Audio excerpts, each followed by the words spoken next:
Okay. Good afternoon. My name is Damaris Jyoti. I wish to welcome each and every one of you to this presentation today, the African Tea Time, our bi-weekly seminar series. But today, it's a consecutive Thursday that we're holding a tea time. We had one last week, and today we're having another one because of the programming that is happening in November. But we wish to welcome all that have been able to attend.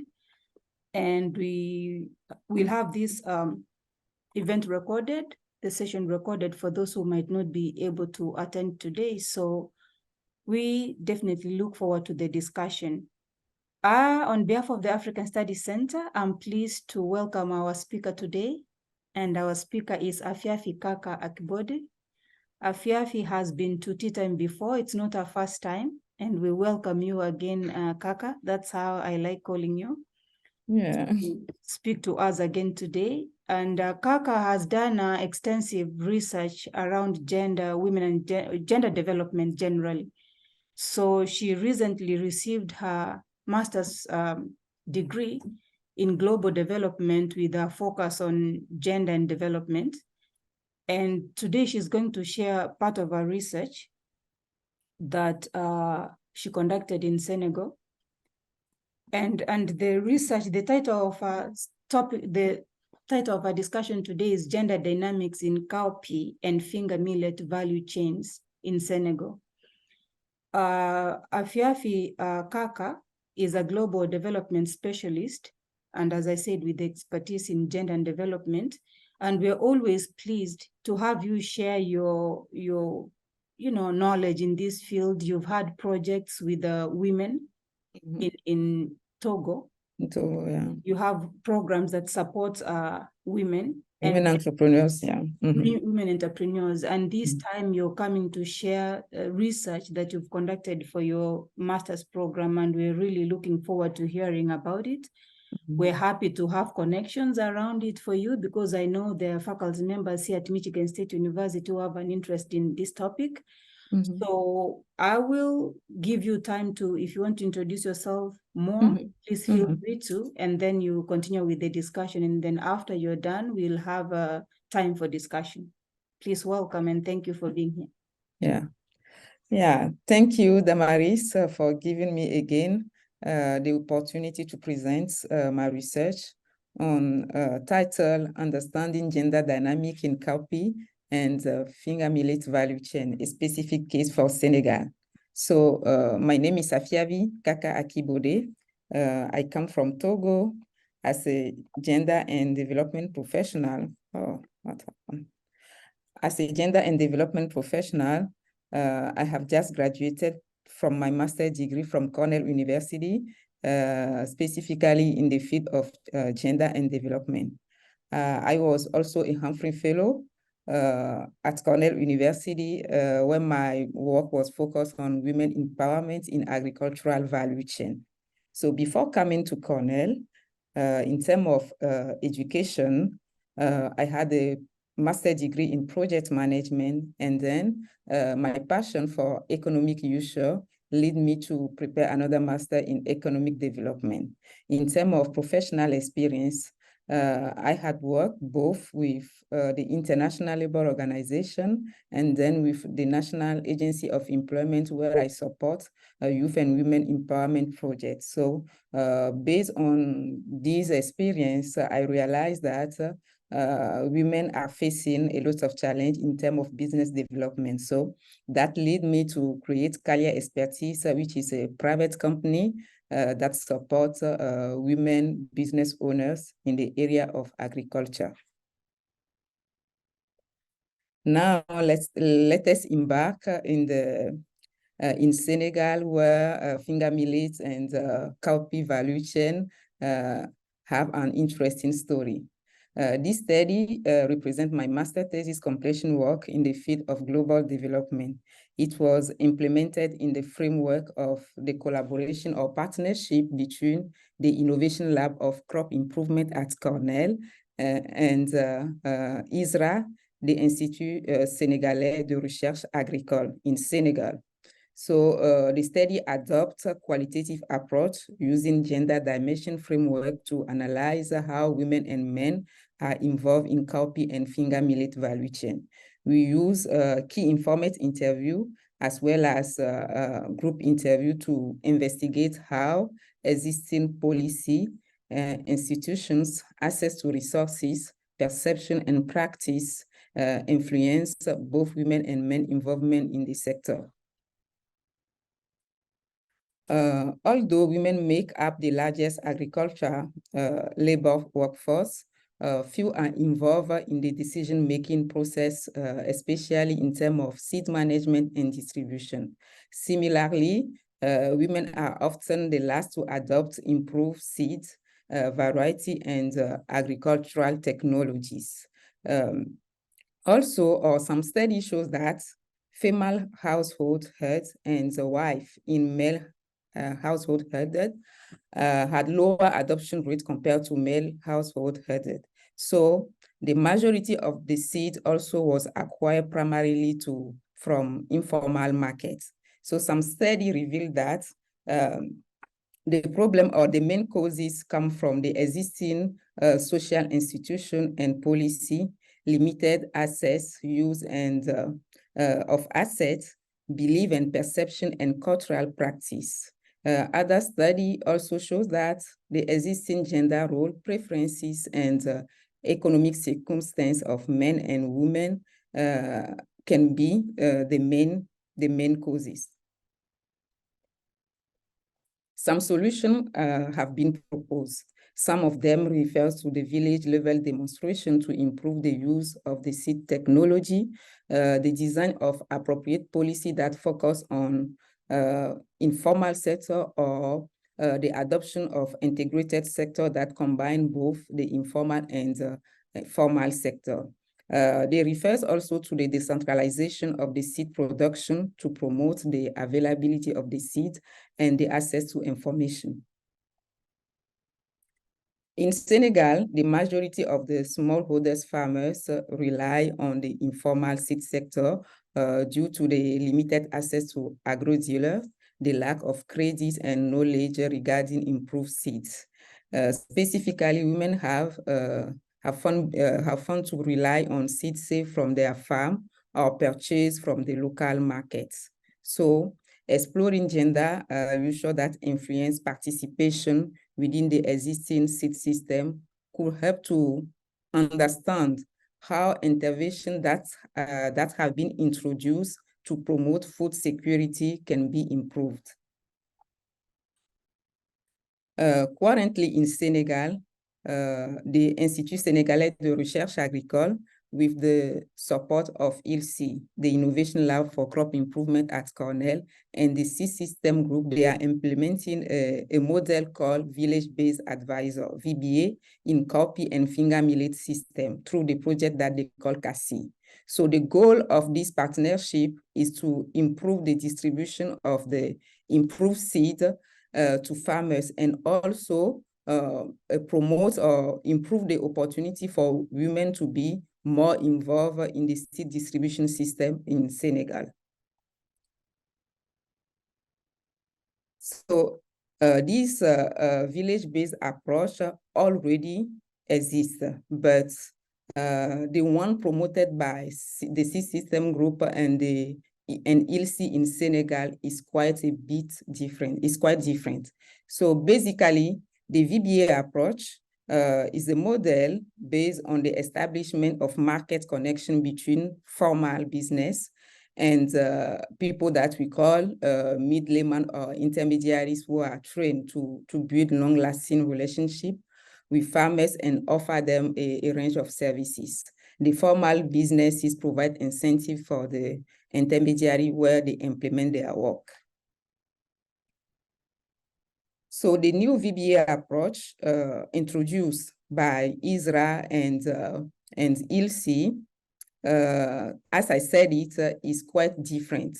This new VBA approach is mostly focused on women business development, or it's mostly focused on business development and women involvement in the seed system. So The village-based advisors are intended to be self-employed intermediaries between formal business and the farmers at the village level. They are recruited and trained to teach agricultural practice and distribute an important amount of seed through different demonstration plots. So the positive outcome achieved from those demonstrations will lead farmers to buy the seed and fertilizer. So both VBA and the formal business receive intensive training in business practice and marketing, while the approach allow the seed company or the agro dealers to expand or improve their business. The VBA also had the opportunity to grow and become also agro dealers. So the new VBA approach is based mostly on business development that can allow women to be involved in the area, in the seed distribution area. So based on this knowledge, this study sought to examine how might the existing local seed system in Senegal can be supported to encourage women participation in the cowpea and finger millet business in Senegal. So specifically, we wanted to understand what are the factors that influence women and men's participation in cowpea and finger millet value chain in Senegal. How are decisions made on what seed to buy and use in the household? What type of opportunities might exist for women within the village level distribution system in Senegal? A lot of work have been done in terms of access to quality seeds and women access to resources. Previous research showed that the seed system, particularly in terms of access and use and income, is shaped by gender dynamic.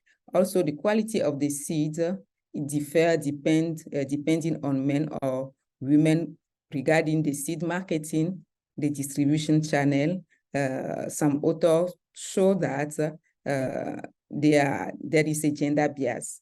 So rural women are disadvantaged compared to men in terms of access to asset, resources, services, and opportunities.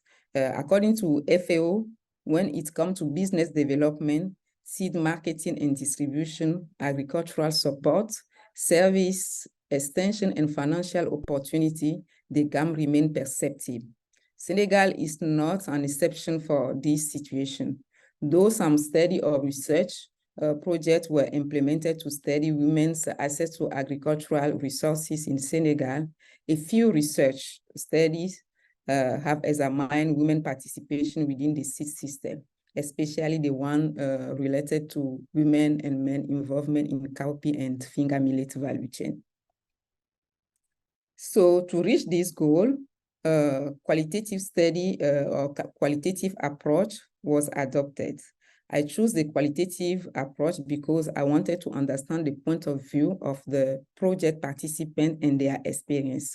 As Doss and Ruben explained that qualitative research allows one to interpret people's perception and their observed practice, capture their view in their own words, on the why and the how of what they do, and their understanding of change over time.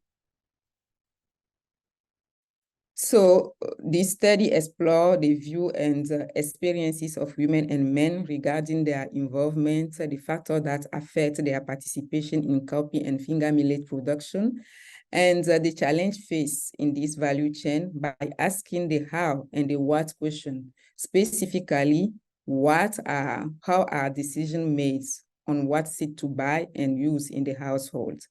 What are the factors that influence women and men participation in cowpea and finger millet businesses? What type of opportunity might exist for women within the village level seed distribution system in Senegal? The data was collected. The study was implemented in Senegal, and the data was collected specifically in 3 main regions: Dioboel, Kaffrine, and Kaolack. So we use group interview and key informant interview to collect the data from 124 participants. And then we also focus on document review to analyze the different literature and identify the gaps. We use also the gender dimension framework developed by the USAID to analyze women and men participation in the cowpea and finger millet value chain. So after the data collection, we use the following step to analyze the data. We clean the data and then we construct the different codes. And then after that, we develop the code book that allow to organize the different code into broader teams, and then develop a relationship across code and teams. So after the data analysis, the findings reveal that in terms of decision-making on what seed to purchase, we found that basically women do not own land in Senegal. They own land from their husband. So in one hand, millet is basic food, crop managed by men because its cultivation required a large space of land, and men as a head of the household are expected to provide for the family a daily need of food. And in other hands, cowpea is perceived to be a women crops because its cultivation needs less space, can be intercropped, and also used as a source of income. So since women have a small plot of land, they are just focused on crops that need less space. So as a result, decision on what seed to purchase is often lie on men decision who control the production resources. So as you can see it here, one of the participant interview said that here, it is the men who generally have access to the lands. That is why they make this decision, but sometimes they give land to children or women. However, if they do give land to children or women, they do not play much part in the decision-making process. In terms of what factor influence women and men participation in the seed value chain, we saw that although there are existing cooperative and distribution relay at the village level for cowpea and finger millets, the majority of the producer lack access of certified seed. This is due to the existing social practice and institutional factors. Social practice such as seed saving and sharing contribute to slow down the adoption of improved seeds. Also, at the national level, the agricultural product price are fixed by the government, a situation that affects the income or the revenue of farmers. So they are suffering also for access to financial capital. The majority of the agro dealers that we interviewed started their company with their personal funding. Often traders operating as a private company need to establish legitimacy by showing or demonstrating sponsorship, security or collateral, and business registration before they can access to loans. So this situation affects both women and men, but affect more women than men because basically they don't own land. So if they don't own land, they don't have land, where they will find this collateral to get loan. So the situation affects more women than men. And for that reason, one of the agro-dealer interviews said that I started with my own working capital, but at a certain moment of the development of the company, I realized that I need more financial support, so I got funding from bank. Institutional requirement for seed certification and existing protocol influence involvement, women and men involvement in seed business, because government require that people who want to be involved in the seeds activity need to have 2 hectares of land, working capital, seed management knowledge, and warehousing facilities. But women generally, they don't even have land, they don't have this education, and that can allow them to get involved in the sector. That is why one of them said that first of all, to become a seed trader or seller, you need to be licensed, have at least 2 hectares, be monitored by DISEM, la Direction de la Semence, which is government seed department or service, to see whether your seeds are improved or not and be certified. On the other hand, the real question is how to get the network. It takes a lot of hard work. So a situation that is difficult for both women and men, but more difficult for women. The government subsidy programs slow down also the entrepreneurial opportunities because according to some agro dealers that I interviewed, they said that government usually for the subsidy program, they import the seed from India instead of using the local businesses. So a situation that affects their income or revenue. That is why one of them interviewed in Sibassor said that sometimes it's sad to see that the cause of farmers' low productivity come from officials. Why we are fighting to help farmers to access to quality seed, because they say that the government don't use the local businesses, but also the seeds imported are not a good quality. So that affects the farmers' productivities. In terms of opportunity within the village level seed distribution system, as I said it before, the village-based model promoted by ISRA, ILSI, and the Seed System Group is based mostly on business opportunity development and how to involve more women. But we realize that this model is in competition with another model, local model that already exists in Senegal that they call Yombalkaat. So the VBA model promoted by ISRA and ILSI and the one already exists is almost the same. But the difference is that the one that exists, that they call in Wolof Yombalkaat, which means relay or facilitator. So this model is based on volunteer basis. So everybody or people who are doing this job are doing that on volunteer basis. But the one promoted by ILSI and ISRA is based on business opportunity that can allow people or VBA to get income and improve it and become agro dealers. So both two models are in competition.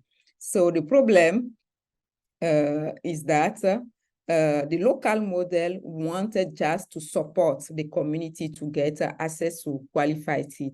That's why one of the participants interviewed said that as a farmers, I know how producers are struggling to have access to qualified seed. So I decided to support my community to fix this issue. So the Yombalkaat system is just is supporting the farmers to have access to qualified seeds, but it's based on volunteer activities. But the other one is based on business opportunity. Also within the Yombalkaat, we have a few women at the village level because they said that this activity is time consuming.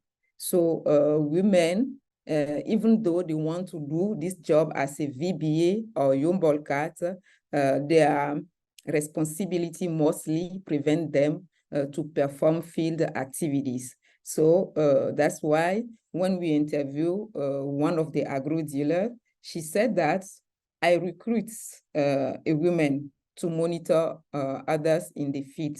However, her husband kept on calling her to go back home. That means women want to do the job of VBA, supporting the community, but their responsibility or household responsibility prevent them to do that. Even if they want to do it, I think the family or their husband hinder them to be involved in these activities. So after exploring those usual, the following recommendations were made. Recognizing access to land as a key entry point into the seed system, the sector can benefit if the existing licensing protocol can be reviewed. That can allow men to participate in the sector, specifically women, to become community seed multipliers or agro-dealers. The study shows that women farmers feel stronger when they are in group. So bringing women together as a group while supporting their business activity will allow them to improve their income and buy rural land that they can exploit as a group. The development of incubation program that provide both technical and financial support will help those women in the process of their business development. So in terms of maybe at the village level, one can add that the VBA model introduced remain limited due to two main reasons.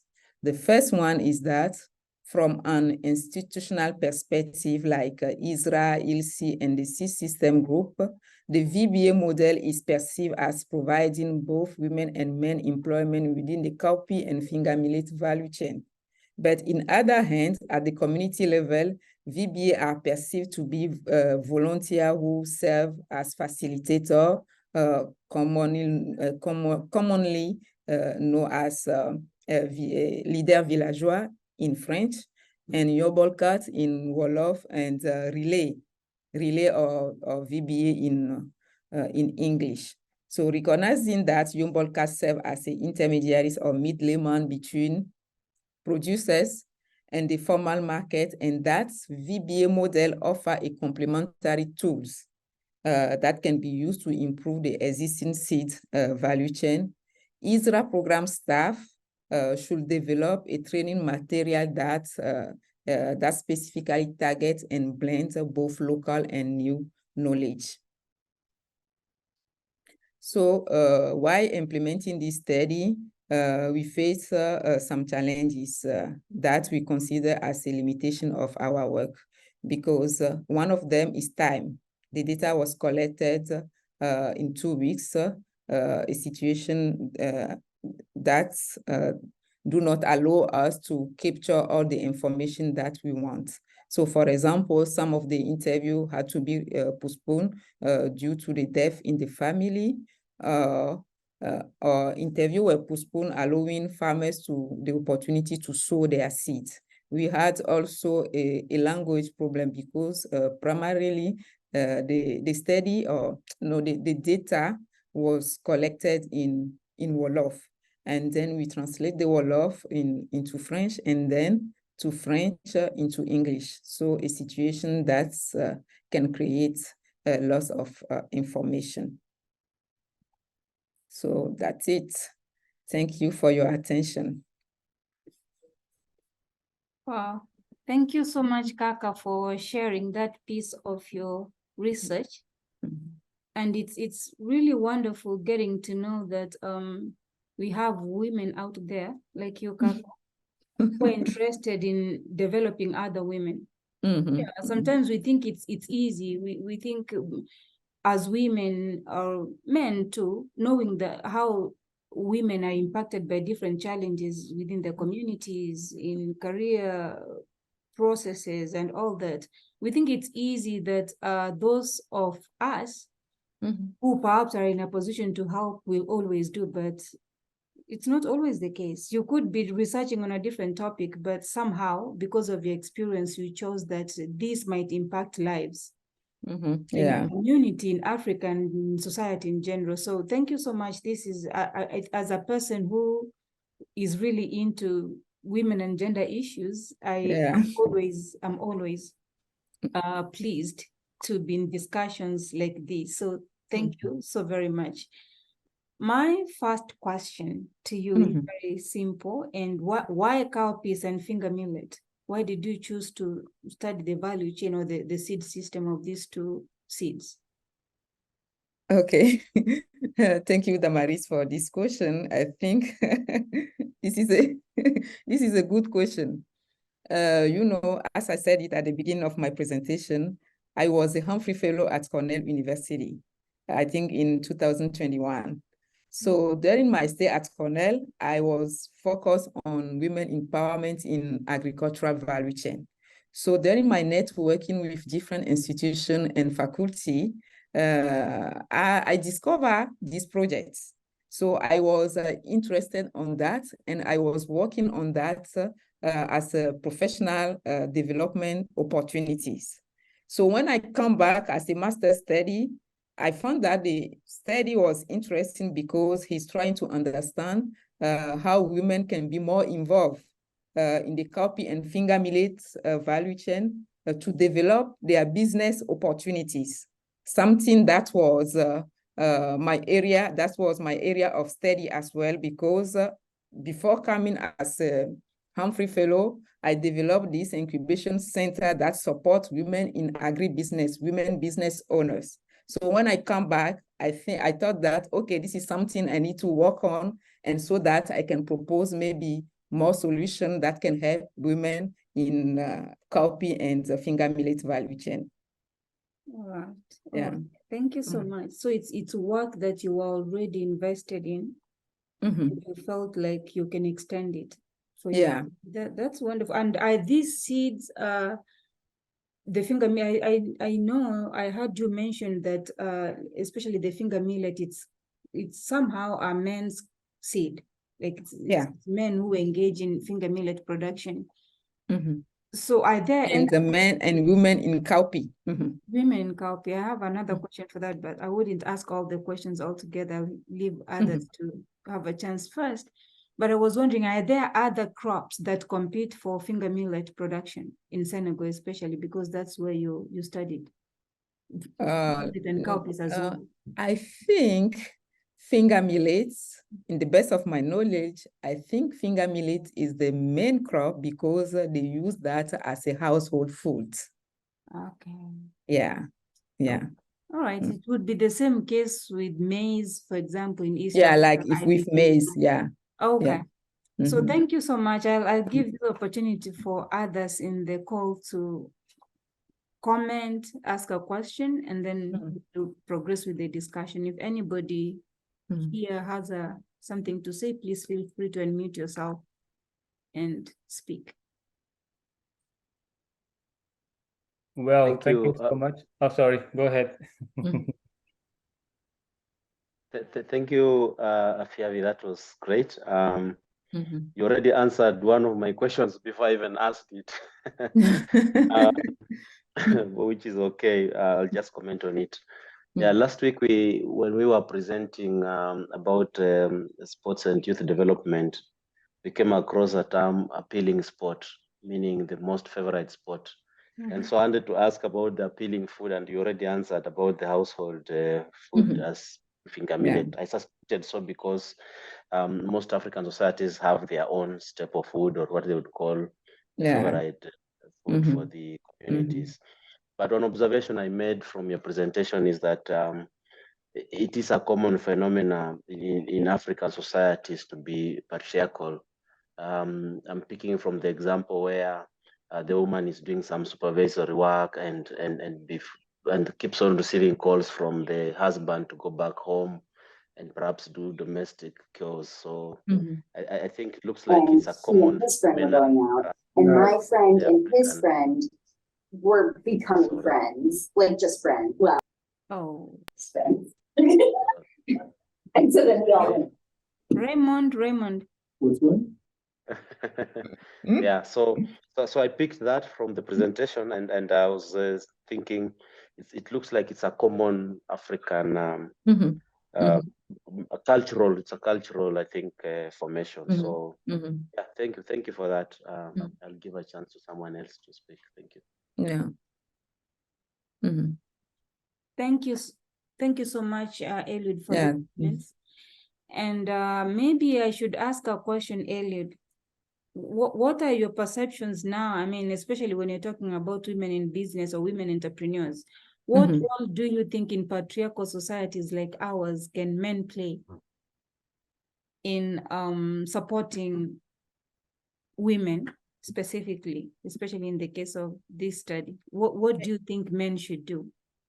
Men should do? I'm asking Eliud, like, not Eliud specifically, but men in this forum. Sometimes they turn to you think men. Go ahead, Eliud. And yes, I think men, given that this is a collective effort, women are busy with the cowpeas and men are busy with the finger millet.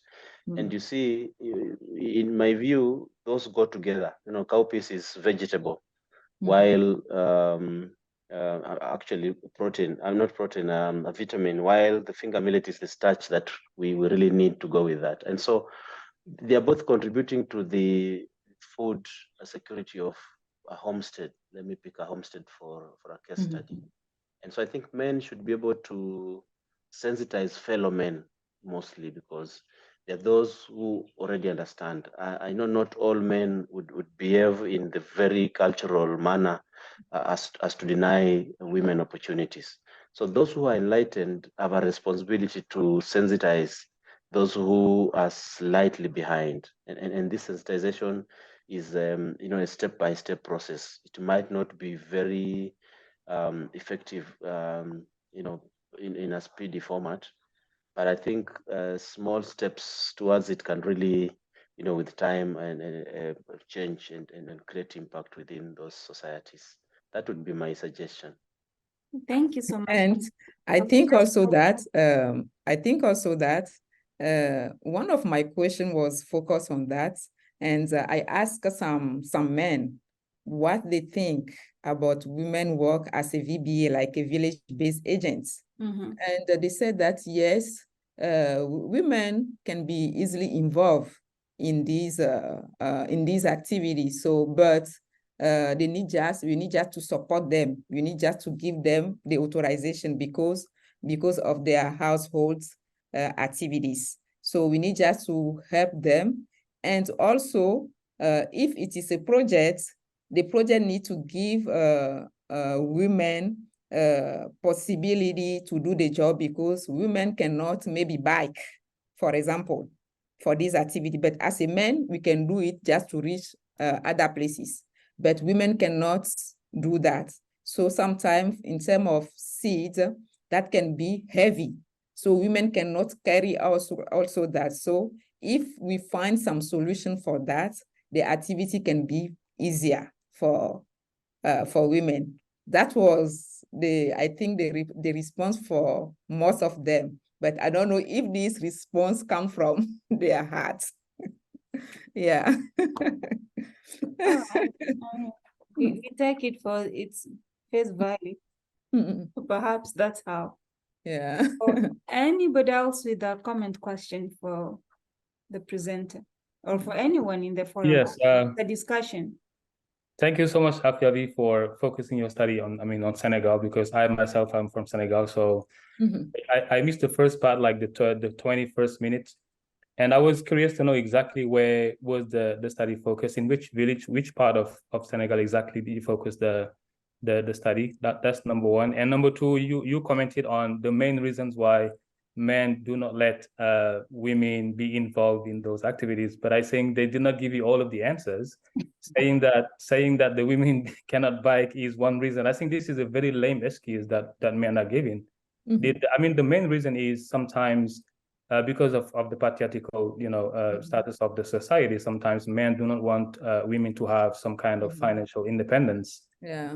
Because having financial independence means you have another status as a woman, not only in the house but also in the society. So because of these cultural limitations, women are not given the power, for example, to own land or to be involved 100% in the business of agriculture. And we all know, if, for example, you focus your study in the villages, we all know that in the villages, women are considered as the most productive inhabitants. And this has been proven by by even the Ministry of Agriculture. Because for years and years, they have been giving funding to men, kind of advance not only millet but also rice.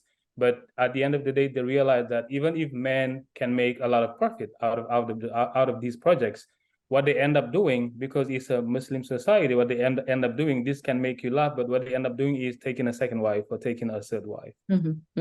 I mean, this is the reality. This is what happens. So which means that there is no kind of continuation of the funding that men receive. And if, for example, that funding was kind of equally distributed, women also could be involved, because they have nothing to lose. Men have nothing to lose in involving their wives, for example, into the project, because they have been evaluated as being the most productive people in the villages. So I mean, yeah, that was the first impression I had. And coming back to the question, which part of the country did you focus? Yeah, I think I went to central part of Senegal, especially Kaffrine, Djebel, and Kaolack. Oh, okay.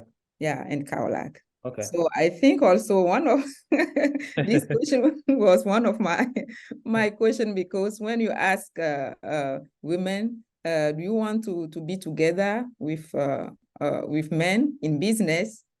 They said, yes, it can be possible, but we want to be together as women than being with men, because even if we start together, they will marry a second wife. Oh.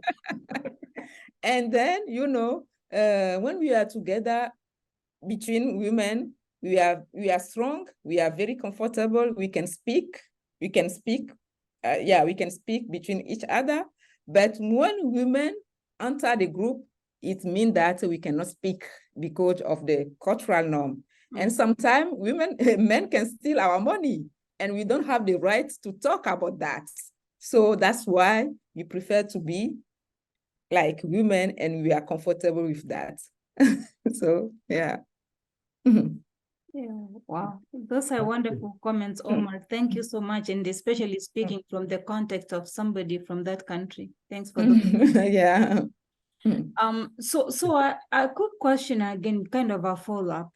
Since cowpea it's considered more of a women crop, as much as women don't own land, it does seem like they are accorded some piece of land to be able to, cultivate or to be able to produce cowpea.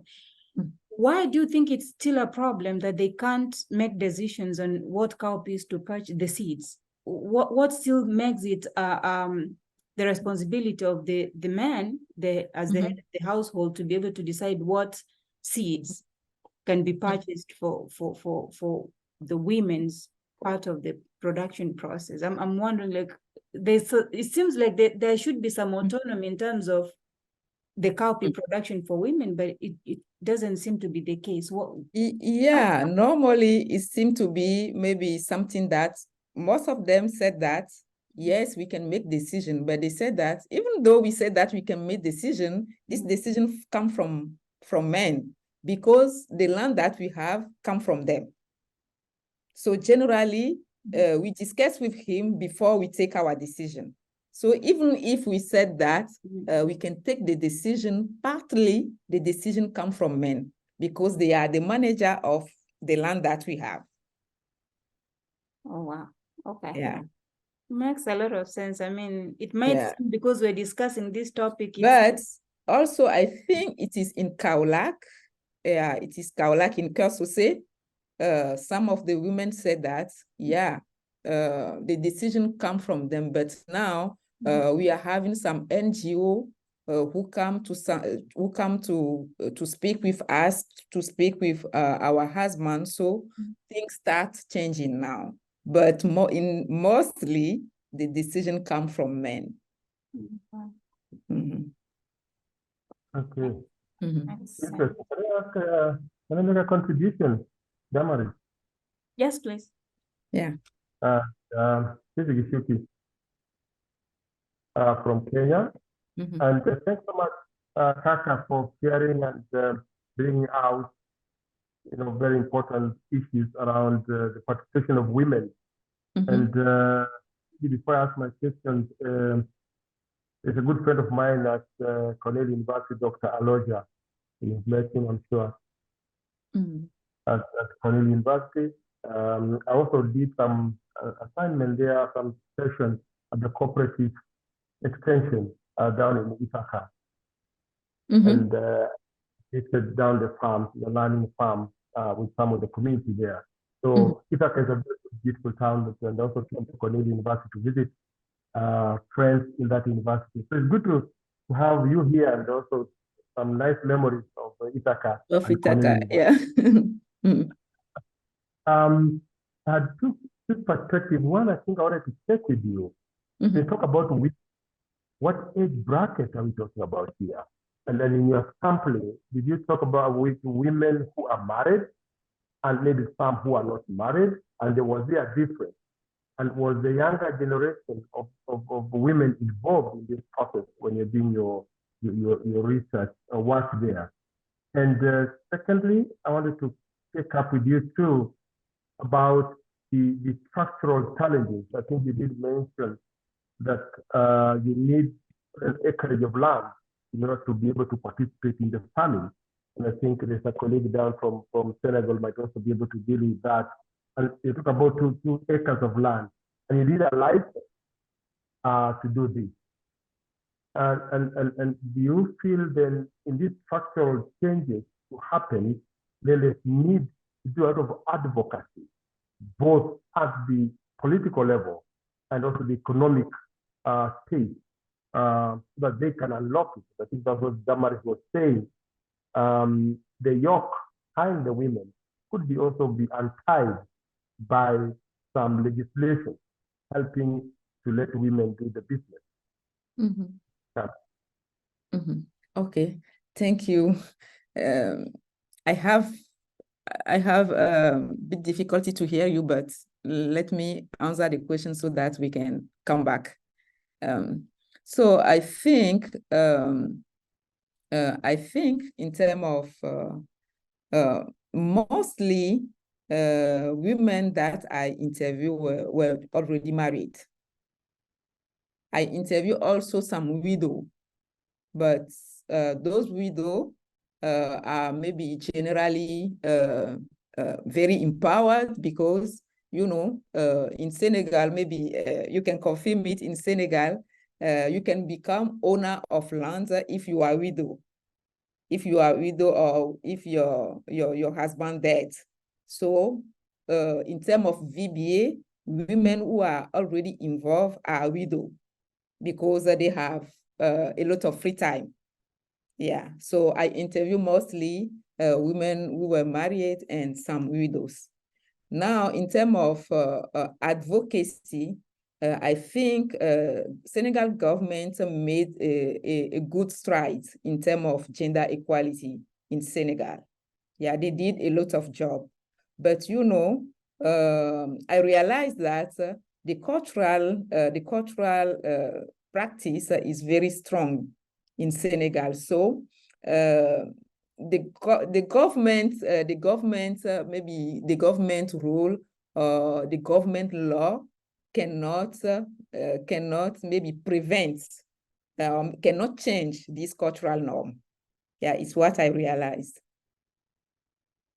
Maybe since we have one from Senegal here, he can, yeah, he can say something. Yeah, I mean that's pretty. That's right, because you mentioned, you talked about the cultural norms which are really strong in Senegal. Not only the cultural norm, but you also have the religious norm, because Senegal being majority Muslim people. So there are so many things that are really difficult to get rid of. Like when a woman is married, then you are responsible for the household. And it's so ingrained into women's minds that even before you go for, I mean, even before you get married, you know, you have this kind of education that you receive, that when you go to your husband's house, you are in charge of the house, you are in charge of the children. So there's a kind of brainwashing going on, you know. That's why the religious part is also strong, not only cultural. Yeah. And as you said, the government is doing a lot of work in gender equality, but it's kind of limited in the rural areas. It is stronger in administration, for example, when it comes to recruiting women. A lot of women have been recruited recently, even in education, for example, to work as teachers. But then when it comes to the local area, to the rural areas, then it's really difficult to get rid of those cultural and religious values that kind of govern, the household in most villages in Senegal. But then we also have I don't know if you noticed that they have women associations in many villages that are also working together with NGOs, sometimes getting funding from the NGOs.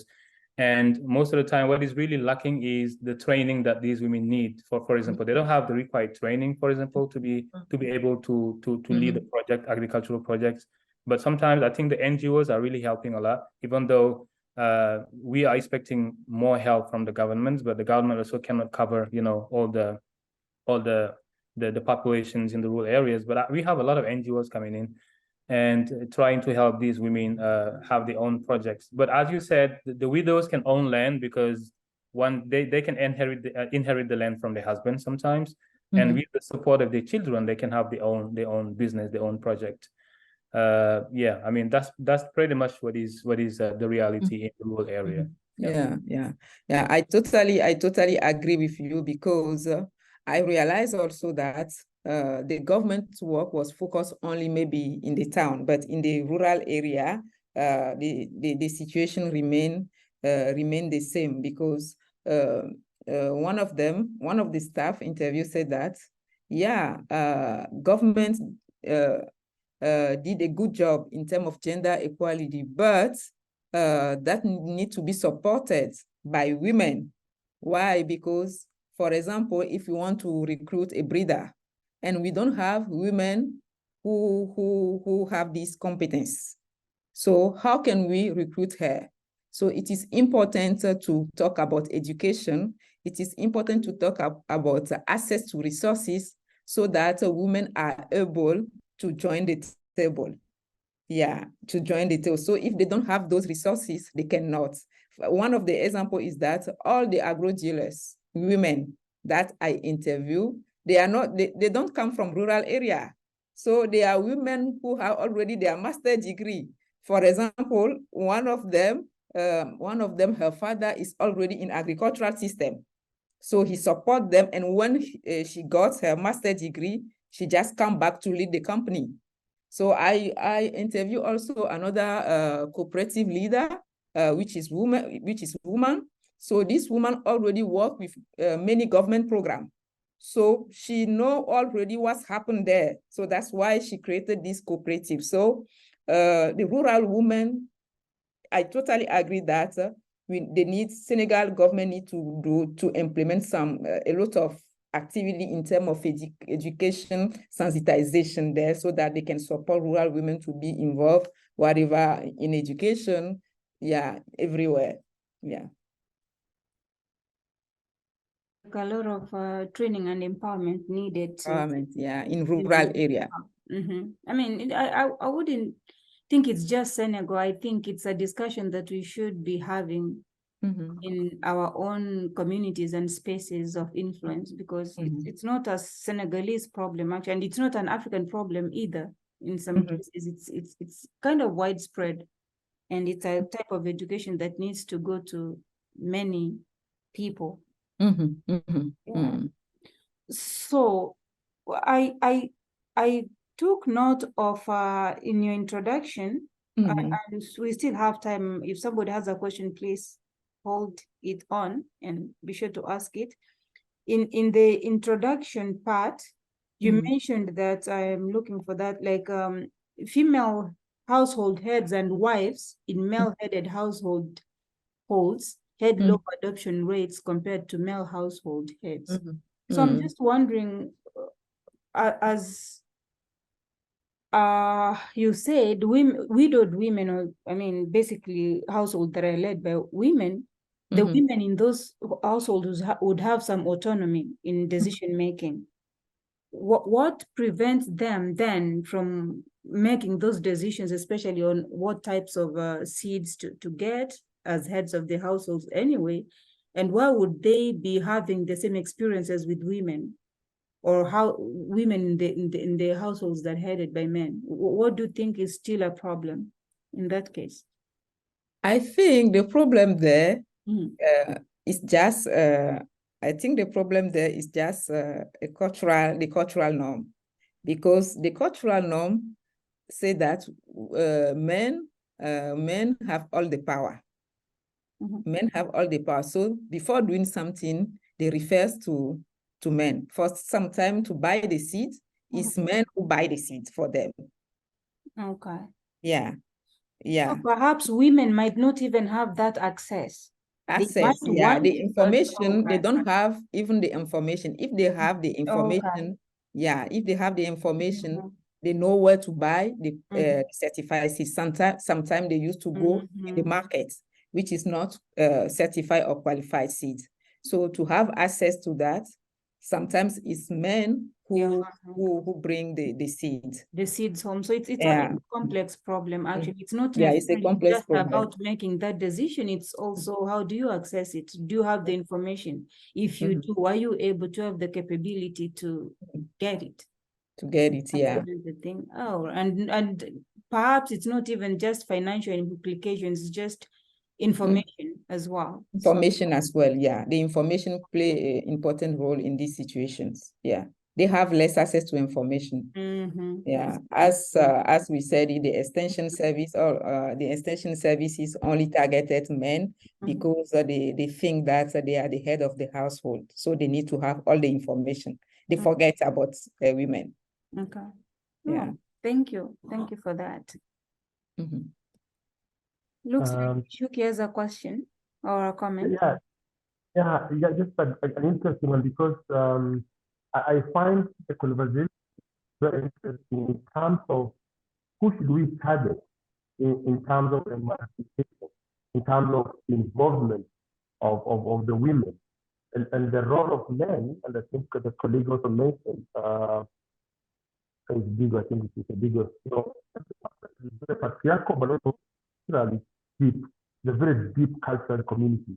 And therefore, even if you make policies, you make laws and bylaws, still the culture supersedes that. And what would be the vice versa, Caca, is then we're looking at men as our target, not the women at this point. But then the men are the drivers of this change. Would that change the conversation, or it will remain the same? Damaris, if you, because I think the internet is lagging, so if you can. It's a little bit of echo, Gichuki, but if I'm paraphrasing right, please let me know if I'm paraphrasing right.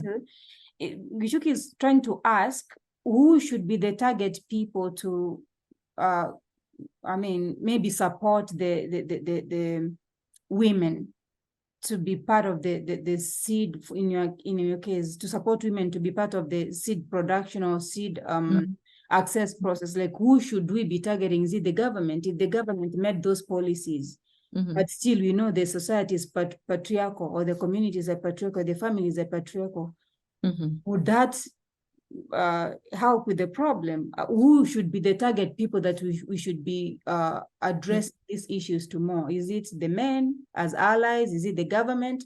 Who is the target audience for these issues that deal with Yeah, I think government also has an important role to play in that, because I think they design the policy, so they need to be, maybe they need to know how to implement those policies to get the results that they want.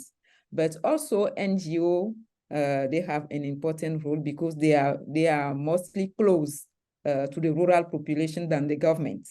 So they have also an important role by by helping maybe men to understand the importance of helping women to get involved in the system. Because I think all the problem is around men, because of cultural norm that give this power to men. So if we can help men to understand the role that women play in the society, and why is it important to help women. So if they understand that, they can really support to face this situation. Gichuki, how does that sound like Did that respond to your question? Yes, it did in twofold. I think with the government perspective, how they reinforce, that would be something, an approach that could also help a lot. But also, second, the initiatives by the women would be great. And I think we have had many great initiatives by women, for example, here in Kenya and East Africa, where the women are taking the lead to move the process. Even where there is either religious or cultural, then there is groups that come together, and then they are on the table banking processes, and they are able to be informed in that level. But however, it comes with some cost also, where men also resist that process, and that has to be quite a balance between negotiations in terms of what next, and specifically empowerment of the women to be able to make a contribution to the family income.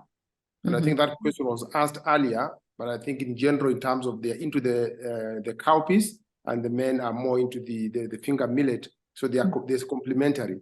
But then in terms of income and decision making, what seeds are best for them, I think the extension officers would be able to make this kind of intervention, but then consultation with men is important, but I think it takes time. It's not a one day off. So it has to be sort of a process.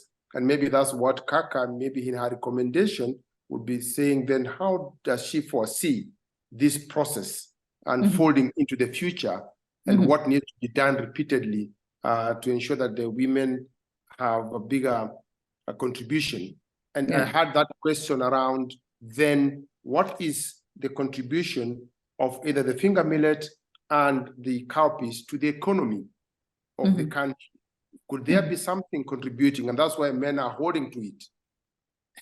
Maybe there's something that could be interesting. Thank you. Yeah, I think finger millet, I think is a main food or staple food, but also it's a cash crop. So that's why that is the main reason. Yeah. I see Eliud. Thank you so much. Thank you for the comments and for the response, Caca. Eliud, I see your hand. Please unmute yourself. Okay, yeah, thank you. This is to Afiavi again. I'm a bit curious to find out if within the value chain matrix again, did you come across, say, a role played by technology? Say, have the women or the men embrace technology in marketing their seeds? And if so, is it again controlled patriarchally? Like the men also control the gadgets, if there are any mobile advertising or any form of technology that's available? Is it again controlled patriarchally, or it's balanced? Or I'm not sure, but I'm curious to know if there's any embracing of technology. Yeah, okay, thank you for this question. After this study, I understood that the technology is not the problem of men. It's not the problem of men, but for example, if you have a phone and you want to use it, you need to know how to manage it. If you don't have the skills, you cannot do it. If you don't have the education, if you don't know how to read, you cannot use it properly. So you can see a lot of women, they just have the phone just to call when somebody calls them, and they reply, and that's it. Yeah, so it's not for women, but I think the main problem is a problem of education, is a problem of skills. Yeah, that is my, maybe somebody can, if somebody have a good contribution, another contribution, that would be great. But according to me, the problem in terms of technology is not around men, but it's a problem of skill and education. I see, okay, I get it, thank you. Yeah, just to build on what Afiavi was saying about the use of technology maybe for marketing purposes, I think she said that the main problem is education, right? So if, for example, women had, good access to education, I'm sure you have been to Kaolack and Kaffrine, in those rural areas, you could see that most women, you know, either they stop school very early or they have never been to school. I mean, this in the rural area, this is the scenario, right? The scenario, yeah. Yeah, this is the main scenario. And then I think in those low resource areas, it is also sometimes very difficult for them to access, you know, the training they need to be able to go to those, you know, high level competencies or skills to be able to use the technology for marketing. But at the local level, sometimes in some villages, they have started using some groups like WhatsApp groups, for example, in associations, just to kind of reinforce communication. For example, sometimes they have women's associations which are funded by some banks, local banks. We have some local agricultural banks. Sometimes they require women to be organized and in an association with a well-designed structure. And sometimes also, since they cannot meet all the time in person, they use those WhatsApp groups as a means of communication. Maybe that could be a good idea, maybe to kind of promote the products and maybe include some marketing skills inside, maybe. So I see that the mobile devices can be used also to access those women, because most of them now have access to a mobile phone, and they have the WhatsApp, you know, for communication, because it's for free once you have the internet, and they can buy what they call the pass, you know, internet pass from Orange or from the other institutions in Senegal, and now most women have access to these WhatsApp groups. They use it as a means of communication. So why not just use those platforms to kind of educate women? You know, they can use any kind of modalities. It can be video based training. It can be, for example, inviting somebody to have a small talk about, you know, the business and the seed value chains and etc. I think this can be something to explore. For further study, it is needed, but this is an avenue to explore. Okay, yeah. Thanks so much. Yeah, these are wonderful contributions. Technology, you know, it's not something that we can avoid nowadays. Yeah, now. Part of our being. So it's good that you brought up the idea of how can technology play into these processes, you know. And thank you, Eliud and Omar, for the contributions in terms of technology. And yeah.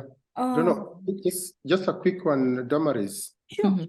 Just to catch up with Caca, you know, I like calling her Caca because in Kenya, Caca also means brother.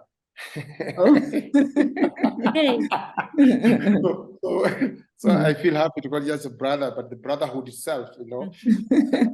and how is the education sector structured in Senegal? It's such a way that then they are in the learning institutions, that the farming processes are included there.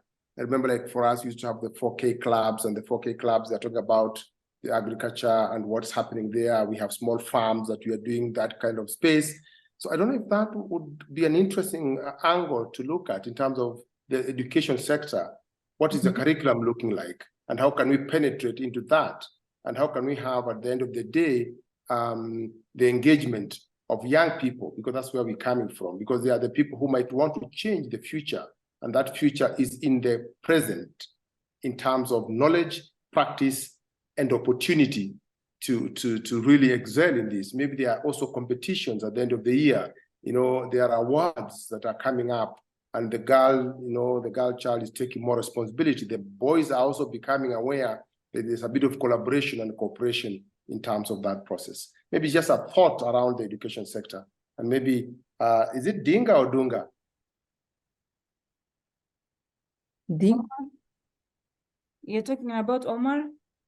Omar, yes, Omar also, I'm sure he's Jigo. Okay, it's Jigo, yeah. Jigo, yes. I'm sure will also be contributing that background, yes. Thank you. Yeah. Sure. Afiavi, you wanna talk about it first, or? No, go ahead, please.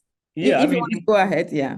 Yeah, I mean, in terms of education, this has been a kind of long discussion on how, for example, to change and modernize the curriculum so that issues like, economic issues like agriculture could be inserted in the curriculum. And even though we don't have much focus on agricultural skills, for example, preparing the youth, for example, to take vocational agricultural skills, for example, in the public universities, but we have now vocational private universities, which are scattered in all parts of the country. mainly in Dakar, but if you go in my hometown, Richard-Toll, which is in Saint Louis, in the north of Senegal, you can find these private vocational schools, which are really focusing on developing these skills like agriculture or engineering, just for the young people, but mostly focusing on agriculture because, as you know, the north of Senegal, the region of Saint Louis, is the most agricultural area of Senegal because we have the Senegal River, right? So they don't need to depend on rain or water from the wells or any kind of pumping system because they already have the river over there, right?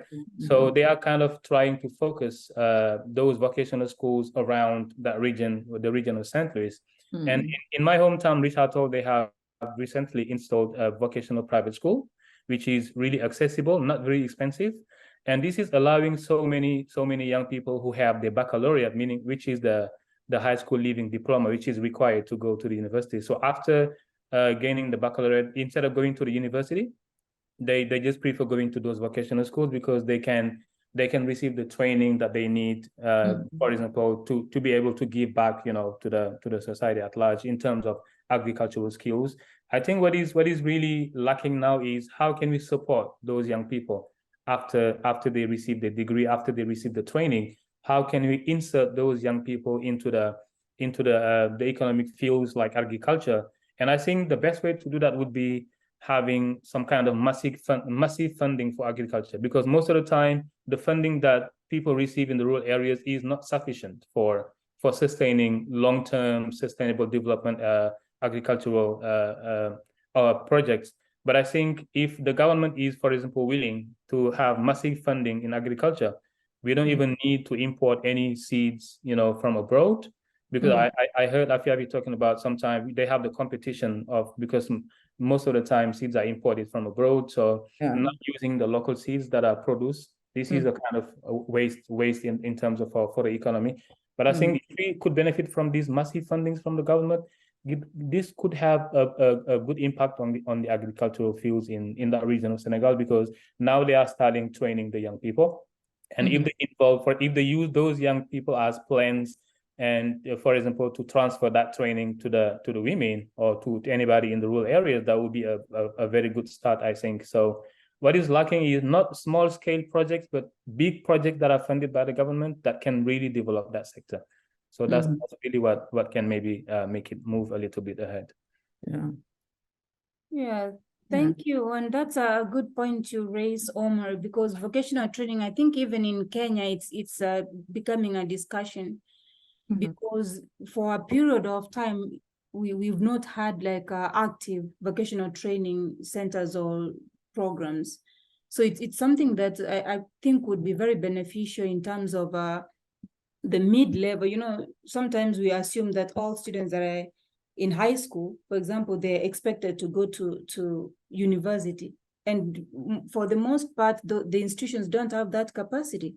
And not even that, there's some students who might feel skilled for trade kind of trainings. But sometimes we just assume that education has to be primary school, secondary school, and university. But I think bringing back or strengthening the vocational training schools and programs would be another way forward, where many younger people, more younger people, can be absorbed into industries or in beneficial engagements, and lessen this problem of unemployment. Because we talk about unemployment because I think most of education systems have just overlooked the value of trade. The trade training programs, we kind of some period, like in Kenya, I would say for about maybe 30, 40 years, the government or even the communities have not been supporting the vocational training institutions as much as it used to be before. I would give it to Eliud and Gichuki, because growing up, I think we had more of those than over a period of time again. But I think the conversations are coming back on how can we better support our younger people by giving them other opportunities in between. Sometimes it's just interest. It's not necessarily about even qualifying to university. So some people just have that interest. This is what they want to do, and they should be afforded that opportunity to be able to do that. So great comments. Thank you so much. I have one question for Omar. Yeah, you have just said that.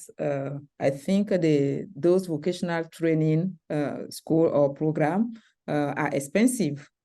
Are they private or government? Because if they are expensive, that means a lot of people will not have access to them. Yeah, I mean, that's And right. that prevents people to be involved in agriculture. Yeah, that's a good point to clarify. Most of the vocational schools that we have in in the capital city in Dakar, those are really expensive, right? Yeah. So children of farmers cannot access those schools because they are super expensive. They are just built for the children of wealthy families that go to school, because the monthly, for example, payment can go up to 75,000 CFA, the local currency, which is a lot of money, right, for a rural family. But the school I was talking about is kind of subsidized by the government, and they also receive the help of the local company, which is the sugar company, which is in Richard-Toll, in the north of Senegal. So they receive a little bit of financial support from that company, and now they work in collaboration with the company when it comes to internships. For example, in their second year, they're going to complete the internships inside the company, because that company is known for sugar plantations, because they make sugar, right? I mean, most of the sugar is exported because the company is not for Senegal, it's a private company, but they have created a partnership between the sugar company and the vocational school. And so that it's a kind of win-win situation. I mean, they give financial support to the school, and then at the end, also the students can benefit from internship, and the company also is benefiting from the skills of those students at the same time. So that's why it's not that expensive if it is subsidized by the government, and if they can receive support either from local companies or maybe from NGOs, maybe that could be a good way out. But most of those vocational schools, as you said, in the cities are really expensive. Now they're trying to delocalize those schools in some small, in the rural area, in the rural area like mine, so that children or kids can have access to those schools. But they still need help from the government, because, as you know, getting the funding is not guaranteed, right? You can get funding from the bank, but the banks are there for the profit. They're not just giving free money to everybody. So this is something that maybe the government should think about, how they can subsidize those schools. Those programs. Yeah, so that a large population. Very important. So that a large population of students can access those schools and benefit from the skills they need, mainly for agriculture. Yeah. Thanks so much. Thank you. Any more comments, questions before we call this an evening, or is it a night for others?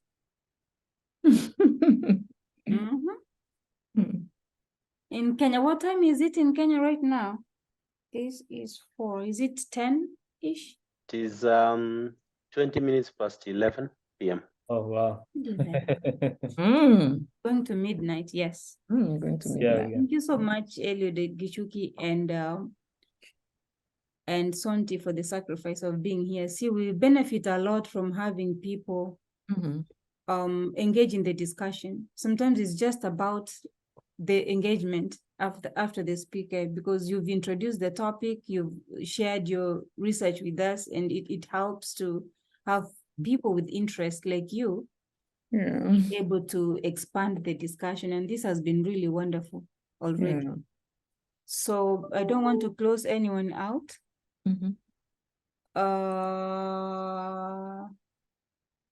Any comment? Let me see this. It's been into this. Oh, Raymond has enjoyed the discussion. Thank you, Raymond, and thanks for being here as well. And as I said, this recording is going to be shared. And for those of us who are here, if you know of somebody that you think has an interesting work that they're doing that would benefit populations here in the diaspora, at home, feel free to share those with me. Just recommend them to me, and we'll give them an opportunity to discuss. Share their, what is this?